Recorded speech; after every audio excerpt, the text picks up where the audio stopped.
Pinay Farmer Des Ots Karisama.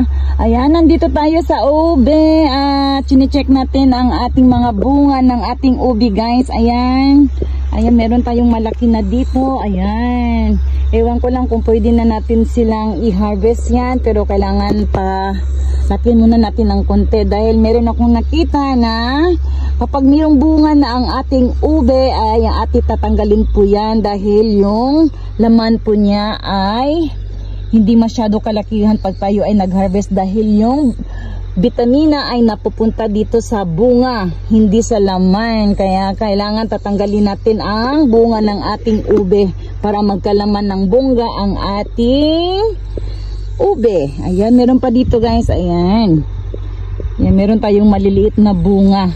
Ayan, pero kunti-kunti lang. Atin muna silang palakihin at ating i-harvest at i-preserve natin sila dahil itatanim natin sila next year. Ang kailangan natin dito ay ang kanyang laman para meron tayong meron tayong magagawa na ube halaya. Ayan, subok lang ito at hindi natin alam kung tayo ay pagpalain. Sana pagpalain tayo na meron tayong laman sa ating ube. Excited